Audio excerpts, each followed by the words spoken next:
Imagine two giant ships from the same country, both on a high-stakes mission, crashing into each other in the middle of the ocean. Sounds unbelievable, right? That's exactly what happened on August 11th, 2025, in the South China Sea. Two massive Chinese vessels, a Navy warship and a Coast Guard ship, collided while chasing a much smaller Philippine ship. How could such a huge mistake happen between trained crews? And what does it reveal about the bigger power struggle in these waters? Let's dive into this real-life maritime disaster and uncover what really went wrong. Picture a sunny day in the West Philippine Sea. The waters are calm, the sky is clear, and the horizon stretches out endlessly. It seems like a perfect day for a routine mission. The Philippine Coast Guards BRP Suluan was escorting a supply ship to help local fishermen near Scarborough Shoal, a hotspot for territorial disputes. The mission was simple: ensure the safe passage of supplies to the local communities who depend on these waters for their livelihood. Suddenly, Chinese vessels appeared on the horizon. A Coast Guard ship number 3104 and the Navy destroyer Gilan. These ships are not just any vessels, they are symbols of China's assertive stance in the region. Their mission? Block the Philippine ship and force it out. The Chinese ships maneuvered aggressively, positioning themselves to intercept the smaller Philippine vessel. The Chinese Coast Guard is known for aggressive tactics like water cannons, but this time the Navy destroyer joined in, a rare and intimidating move. The presence of the destroyer added a new level of threat, making the situation even more precarious. The chase quickly escalated, with the Philippine crew trying to dodge the much larger Chinese ships. The smaller vessel weaved through the waves, attempting to outmaneuver the imposing Chinese ships that loomed ever closer. Tension was sky-high as the Chinese ships closed in, setting the stage for a dramatic showdown. The crew on the Philippine ship could feel the pressure mounting, their eyes darting between the approaching vessels and their own navigation controls. No one expected what would happen next. The atmosphere was electric, charged with uncertainty and the potential for conflict. The crew braced themselves for the unknown, their hearts pounding as they awaited the next move in this high-stakes maritime drama. The Chinese Coast Guard ship took the lead, blasting water cannons at the BRP Suluan to force it off course. The Philippine crew maneuvered skillfully, protecting their supply ship while dodging the attack. Meanwhile, the massive Navy destroyer Gilan moved in closer than usual, meant to intimidate but not directly intervene. Then the Chinese ships attempted a risky sandwich maneuver, trying to trap the Philippine ship between them. But their coordination failed. The Coast Guard ship made a sudden, sharp turn, misjudging the distance to the destroyer. In a split second, the two Chinese vessels were on a collision course. Disaster was inevitable. The Coast Guard ship veered straight into the path of the Gilan, a steel giant built for war. With a thunderous crash, the two Chinese ships collided, caught on video by the stunned Philippine crew. The Coast Guard ship's bow was crushed, leaving it unseaworthy, while the destroyer suffered scrapes and dents. The chase ended instantly. Chinese crews scrambled to handle their own emergency, while the Philippine ships continued their mission. The failed maneuver turned a show of force into a global embarrassment for China. It was a stark reminder of how quickly aggressive tactics can backfire. News of the collision sent shockwaves through military circles around the globe. Analysts and strategists who closely monitor every move in the South China Sea were left stunned by the sheer audacity and unexpected nature of the incident. The event quickly became the focal point of heated debates on international news channels, with experts dissecting every available detail and speculating about the broader implications for regional security. Within hours, headlines around the world branded the incident a black eye for China's maritime forces. The phrase captured the embarrassment and reputational damage suffered by a nation that prides itself on projecting strength and control at sea. Editorials questioned how such a blunder could occur under the watchful eyes of China's top naval commanders. Two ships from the same country crashing during what should have been a routine chase exposed glaring weaknesses in communication and coordination. The incident was not just a simple mistake. It was a public display of poor planning and reckless execution. For a military that often boasts about its discipline and technological prowess, this was a humiliating lapse. China's official response was swift but evasive. At a press conference, government spokespeople sidestepped questions about the collision, instead repeating that their actions were professional and legal. This insistence came even as video footage circulated online, clearly contradicting their narrative and fueling skepticism both at home and abroad. The Philippines, meanwhile, wasted no time in capitalizing on the incident. Officials held press briefings, using the collision as undeniable proof of China's dangerous and aggressive tactics in contested waters. Filipino media and international observers alike highlighted the event as a turning point, suggesting that China's actions were not only risky, but also poorly managed.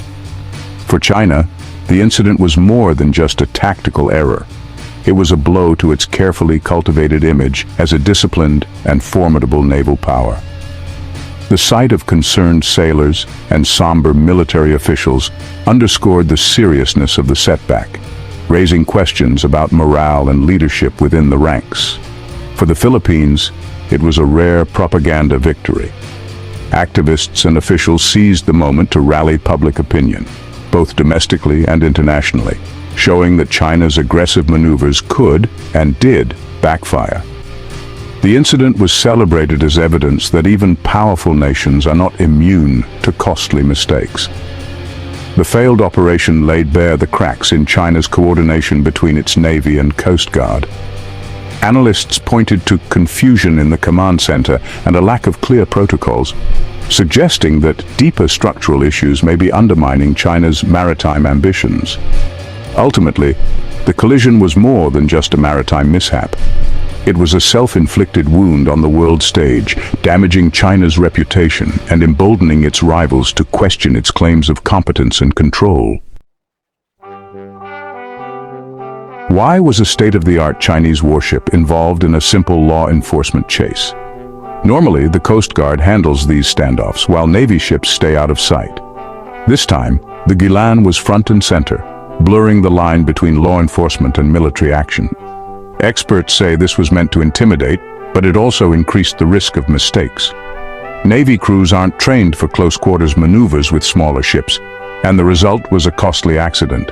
China's attempt to show strength ended up exposing its own vulnerabilities. This wasn't China's first aggressive encounter in the South China Sea.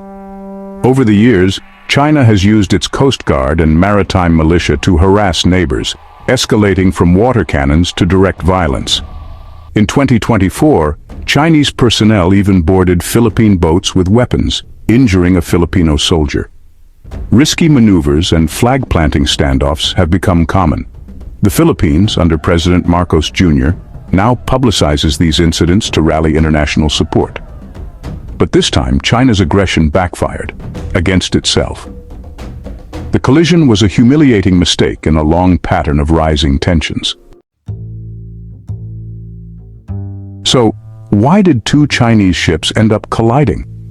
Analysts point to overconfidence, poor joint training, and a flawed strategy. China's forces tried a complex maneuver they weren't prepared for, believing they could easily outmaneuver the Philippine ship. The Navy and Coast Guard operate differently and lacked the coordination needed for such a risky tactic. Using a warship for a police job was a strategic error. The destroyer wasn't built for close, slow-speed chases. The crash was the predictable result of arrogance and bad planning. It was more than an accident, it was a warning sign. After the crash, the damaged Chinese Coast Guard ship was left stranded, its mission a failure. The vessel, battered and immobile, became a symbol of the risks inherent in aggressive maneuvers at sea. As rescue operations scrambled to respond, the world's attention turned to the South China Sea, where tensions had just reached a new high. The incident was not just a maritime mishap, it was a dramatic moment that exposed the vulnerabilities of even the most powerful players in the region. The video of the collision spread like wildfire across social media platforms, instantly going viral. Millions watched as the footage was replayed on news channels and shared on smartphones around the globe. The images undermined China's carefully crafted image of maritime dominance, while at the same time, they boosted the morale of the Philippine public and its allies. For many, it was a rare moment of transparency in a region often shrouded in secrecy and propaganda. The Philippines' strategy of exposing China's aggression paid off in a way few had anticipated. By documenting and publicizing the incident, Philippine officials not only rallied domestic support, but also drew international sympathy and attention to their cause. The celebration among officials was more than just about a single event.